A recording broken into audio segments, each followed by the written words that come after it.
오늘의 사연 시작하겠습니다. 안녕하세요. 35살 남자입니다. 아내와는 결혼한 지 이제 2달밖에 안 되었는데 요즘 너무 엄청난 고민거리가 생겨서 이러지도 저러지도 못하고 있습니다. 대학 시절부터 친하게 지내던 친구 몇 놈한테 이 사연을 이야기해줬더니 뭐가 고민거리냐며 아주 배가 불렀다고 대수롭지 않게 받아치더군요. 오히려 잘 된 거 아니냐고 하면서 일석이조나 마찬가지 아니냐고 합니다. 글쎄요. 이게 제가 결혼을 하지 않았고 아내가 아니라 여자친구가 제게 한 죄 아니었으면 저도 이렇게 고민을 하지 않았을 겁니다. 정말 막장 중에서도 이런 막장이 없을 정도로 꼬여버린 상황이에요. 이렇게 사연을 보내는 것도 다른 분들은 어떻게 생각하고 제가 어떤 행동을 취할 수 있을런지에 대해 저 대신 알려주실 수 있을까 해서 이렇게 안 되는 글재주에도 제 이야기를 한번 적어보았습니다. 아내와는 연애 기간이 짧습니다. 6개월밖에 되지 않았어요. 아무튼 아내랑 연애를 시작했을 때도 친구들이 저보고 능력자라면서 엄청 부러워하기까지 했습니다. 그도 그럴 게 아내는 저와 나이 차이가 9살이나 나거든요. 아직도 20대 중반인 여자와 연애를 시작했다는 게 친구들 눈에는 엄청 부러워 보였나 봅니다. 저도 사실 친구들이 부러워하는 게 싫지만은 않았는데 무엇보다 저는 아내가 8살 차이 나는 저랑 연애를 시작했다는 게 더 궁금해질 정도였습니다. 제가 뭐 외모가 뛰어난 것도 아니고 운동을 잘해서 몸이 엄청난 근육질인 것도 아닙니다. 그렇다고 집이 엄청난 재력이 있다. 그것마저도 아니죠. 저는 대한민국에서 평범한 30대 중반의 남자일 뿐 남들과 비교했을 때 잘난 거 하나도 없습니다. 직장이 좋은 것도 아니고 모아놓은 돈이 있거나 집이 있어서 삶이 안정적인 것도 아닙니다. 다른 사람과 다른 점이 있다면 저는 주기적으로 봉사활동을 다니는 사람이었습니다. 제 코가 석자인 상황에 저보다 힘들게 살고 있는 사람들을 도와주고 오면 보람을 느꼈거든요. 위선이라고 하실 분들도 계실 테고 저도 사실 잘 안 풀리는 제 인생에 어찌 보면 저보다 힘든 사람들에게서 보람을 느끼고 의욕을 얻으려 했던 마음이 아예 없지는 않았습니다. 아무튼 저는 이 봉사활동을 제가 27살 때 처음 취직 준비를 하면서 이력서에 한 줄 적어볼 요량으로 시작하기는 했는데 그냥 그때부터 버릇이 돼서 지금까지도 꾸준히 나가고 있습니다. 아내도 거기서 처음 만났어요. 어르신들 도와드리는 봉사활동을 주기적으로 나가고 있었고 아내는 저보다 늦게 합류한 사람입니다. 눈에 띄게 밝은 사람이 있었는데 그게 바로 아내였어요. 주변 분위기를 밝게 만들어주는 아내에게 자연스럽게 관심이 갔습니다. 사실 제가 먼저 아내에게 대시하기도 했어요. 그런데 아내 옆에는 항상 아내를 그림자처럼 쫓아다니는 친구가 한 명 있었습니다. 외모로만 보면 아내는 약간 쾌활한 느낌의 애교가 많아 보이는 얼굴인데 아내와 붙어 다니던 아내의 친구는 약간 가까이 하기 힘든 날카로운 외모를 가지고 있었습니다. 눈매가 신경질적이기는 한데 엄청난 미인이에요. 쇼컷을 하고 있는데 귀를 살짝 덮을 정도의 짧은 머리가 그렇게 여성스러운지는 또 처음 알았습니다. 키도 제가 175인데 저랑 비슷하거나 조금 더 커 보였어요. 그런데 그 여자는 또 비율이 엄청 좋아가지고 키는 저보다 훨씬 커 보였습니다. 제 아내와는 정반대의 스타일이었지요. 아내는 키도 평범하고 얼굴도 애교가 많지만 그렇다고 어디 가서 눈에 확 들어오는 스타일은 아니거든요. 그런데 아내 친구는 정말 모델이라고 해도 사람들이 다 믿을 것 같은 포스를 가지고 있었으니 둘이서 같이 붙어 다니는 게 신기할 정도였습니다. 뭐 아무튼 다행스럽게도 아내도 저한테 호감이 있었는지 제 데이트 신청에 응해서 데이트 장소에 나왔어요. 그런데 조금 놀란 건 아내와 봉사활동에도 같이 나오는 그 친구와 데이트 장소에 같이 나온 겁니다.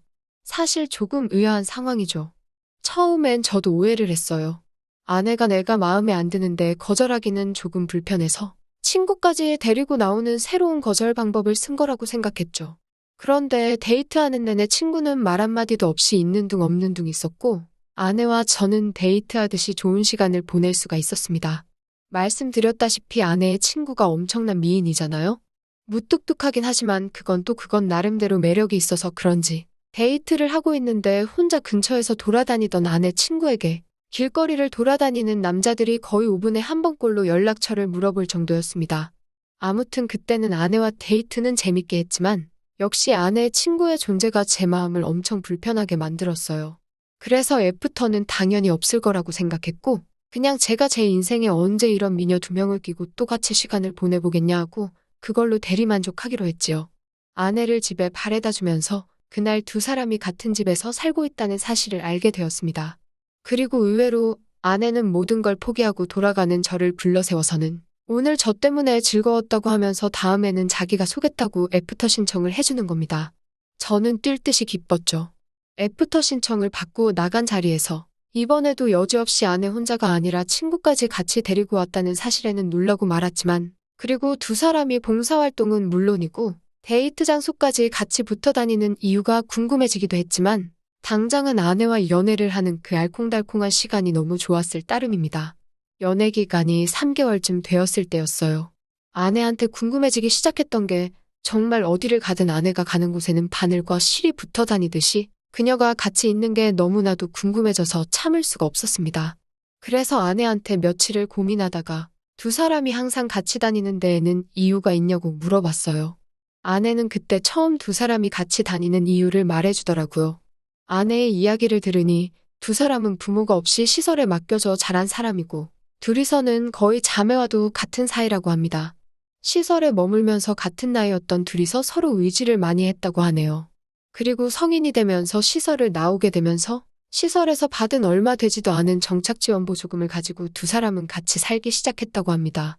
그리고 그렇게 항상 붙어 다니다 보니 이제는 떨어질 수가 없는 사이라서 어디든지 이렇게 같이 다닌다는 거예요.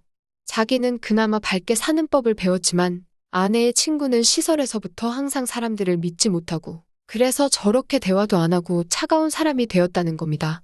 아마 어린 시절의 트라우마처럼 남아있는 마음의 상처이겠지요. 그 이야기를 듣고 저도 아내에게 더 이상 그녀에 대해서는 물어보지도 않을 거고 불만을 갖지도 않을 거라고 했습니다. 아내에게 소중한 사람이니 저에게도 소중한 사람 아니겠냐고. 처음에는 사실 우리 둘이 만나는데 항상 붙어 다녀서 불편하기는 했지만 이제 자초지종을 알았으니 언제든지 같이 다니는 건 환영이라고 말해줬어요. 아내가 엄청 기뻐하더라고요. 그리고 그때 아내가 저와 결혼을 하기로 결심을 했다는 겁니다. 여태까지 아내가 연애를 안 했던 게 아니라서 여러 사람을 만나왔지만 열이면 열 전부 다 아내가 가는 곳은 그림자처럼 붙어 다니는 그 친구에게 질려 다 이별을 했다고 하네요. 걔 중에는 아내 친구에게 욕을 하던 사람도 있었다고 합니다. 하지만 아내의 분신 같은 친구였기에 아내는 연애를 하기 위해서 친구를 버릴 생각이 없었고, 그러다 보니 오히려 친구의 존재를 인정하고 앞으로 아무 말도 하지 않겠다고 말하는 아내에게는 제가 그야말로 이상형으로 보였던 거겠지요. 그리고 3개월을 더 연애를 하고 저희는 결혼을 하게 되었습니다. 아내가 가족이 없다 보니 식은 따로 올리지 않고 제가 봉사활동을 다녔던 성당에서 소규모로 치러졌습니다. 저도 그렇지만 아내도 사실 모아놓은 돈이 많은 상황이 아니었어요. 그리고 저희 부모님도 저를 지원해줄 상황이 아니었고, 아내의 경우에는 지원을 요청할 가족조차 없는 상황이었습니다. 그래서 저희는 정말 거실과 주방과 방이 전부 하나에 다 들어가 있는 작은 단칸방을 들어가게 되었습니다. 얼마나 관리가 안 된 건지 집안에 거미줄이며 곰팡이까지 아주 장난이 아니었는데, 저희가 이걸 싹 다 청소하고 어느 정도 리모델링까지 해놓으면 집주인이 보증금만 받고 1년치 월세는 전기세 같은 관리비만 따로 받겠다고 해서 그 집을 고쳐서 살기로 했어요. 그 집을 청소하고 벽지와 장판 같은 것도 새로 까는 동안은 아내는 친구와 같이 지내고 있었습니다. 그리고 드디어 공사가 끝나고 신혼집의 문이 처음 열리는 그날에 아내는 처음 친구를 떠나서 저와 단 둘이서 있게 되었습니다. 하지만 놀라운 사실을 알게 되는데 아내는 아직 한 번도 해본 적이 없다고 하더군요. 그도 그럴 게 항상 친구와 그렇게 붙어 다녔으니 왜 그랬는지는 알만했습니다. 그리고 이렇게 친구를 처음 떠나와서 있는 게 적응이 안 되고 불안하다고 하더군요. 저는 곧 적응이 될 거라고 말했습니다. 그런데 아내는 끝내 저와 처음으로 맞이하는 둘이서 보내는 저녁을 거부했습니다. 아내가 친구가 없어서 그런가 후련해 보이면서도 걱정이 되는 건지 조금 불안해 보이기도 했습니다. 그러니 아내가 친구가 걱정되고 보고 싶다면서 오늘 집들이 파티를 하자고 하더군요. 집에 적당히 침대 하나밖에 없는 상황이기는 했지만 그러자고 했습니다. 아내가 전화를 하니 아내의 친구도 언제 연락이 오나 기다리고 있었는지 1시간도 안 돼서 저희 신혼집에 도착을 했어요.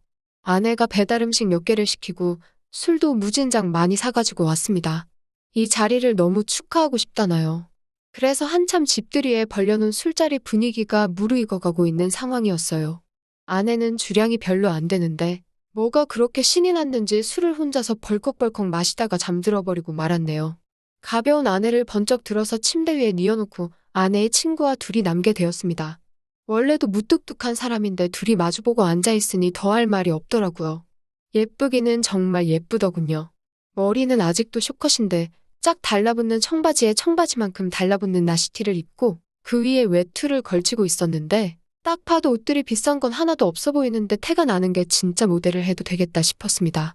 그리고 그날 처음으로 아내 친구와 대화를 나누게 되었네요. 제가 어색해하고 있으니 저한테 술을 한 잔 따라주더군요.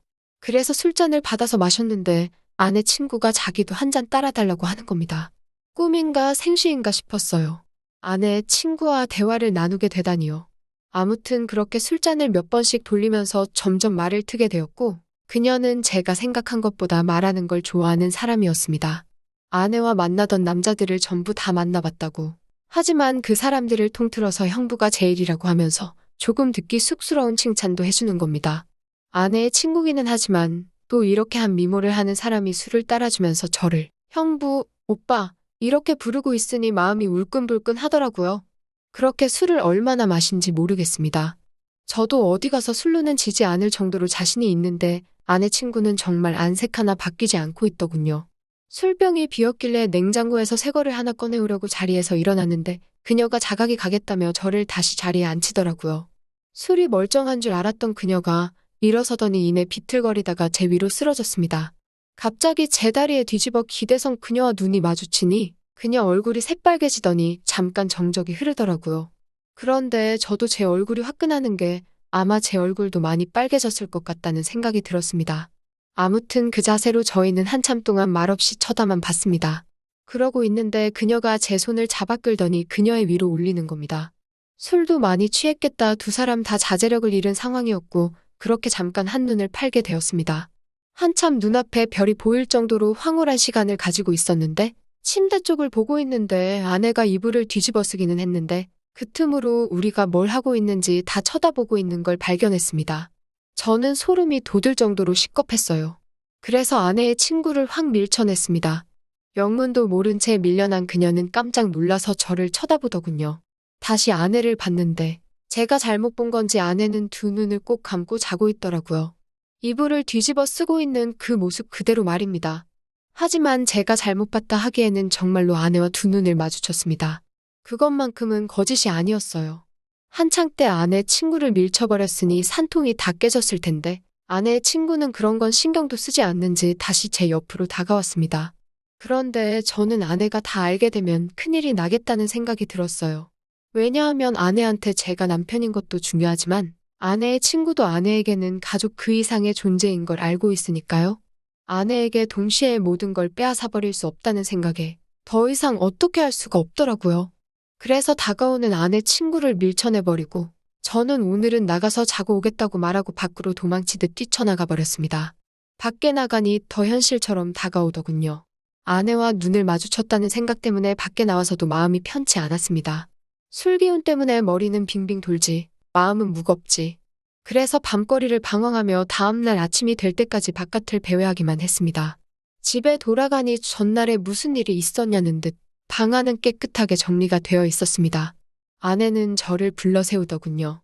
말투가 약간 화가 나 있는 듯 싶었습니다. 역시 전날에 아내가 그 장면을 다 보고 있던 게 맞았구나 하는 생각이 들었어요. 아내에게 다 설명할 수 있다고 말하고 적어도 아내의 친구를 지켜주려 했습니다. 아내는 제가 없어도 살지만 친구는 아내에게 있어서는 가족 같은 사람이기 때문에 그걸 제가 파괴하고 싶지 않았거든요. 그래서 제가 먼저 아내의 친구를 유혹을 했고 어제 당신이 본 것은 다 내가 벌인 일이라고 고백을 했습니다. 아내는 놀란 듯한 표정으로 저를 쳐다보더니 화를 내기 시작했습니다. 당연히 욕을 먹어 마땅한 일이고 면목이 없을 거라고 생각했는데 화를 내는 아내는 제가 상상도 못한 말을 꺼내더군요. 남자가 먼저 시작했으면 끝을 봐야지. 중간에 왜 하다 말고 가냐고 하면서 그것 때문에 자기 친구가 얼마나 무안해했겠냐고 저에게 따지는 거예요. 친구를 오늘 저녁에 다시 부를 테니 이번에는 중간에 끝내지 말고 확실하게 끝내라고 하는 겁니다. 아내가 무슨 말을 하려는 건가 싶었어요. 제가 들은 게 제대로 들은 게 맞냐고 물어봤더니 말 그대로라고 합니다. 친구와 자기는 둘이서 하나라고 하면서 아내는 뭐든지 자기가 가진 건 친구와 나누기로 했다는 겁니다. 그러니 그 중에 저도 포함되는 거라고요. 그러면서 아내는 제가 먼저 자기 친구를 안는 그 순간까지 아내는 저와 그 어떤 터치도 나누지 않겠다고 호언장담을 했습니다.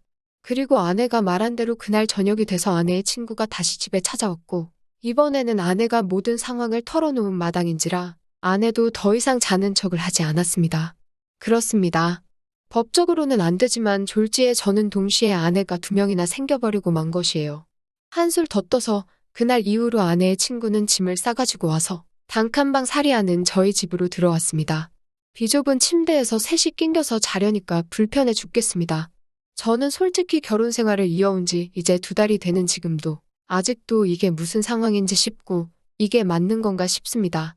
아무리 콩 한 쪽도 나눠 먹는 사이라고 하지만 이건 아닌 거잖아요? 제 친구들은 저보고 복받았다고 하지만 저는 그저 정상적인 가정을 꿈꾸던 평범한 남자였을 뿐입니다. 제가 어떻게 해야 할까요? 결혼을 물을 수도 없고 정말 이 현실을 받아들여야 하는지 아니면 도망쳐야 하는지 아직도 감이 잡히지가 않네요. 제가 어떻게 하면 좋을지 좋은 의견이 있으면 부탁드리겠습니다. 또 찾아주셔서 감사합니다. 매일 새롭고 흥미로운 사연으로 찾아뵙겠습니다. 구독과 좋아요 잊지 마시고 다음 사연으로 다시 찾아뵙겠습니다. 감사합니다.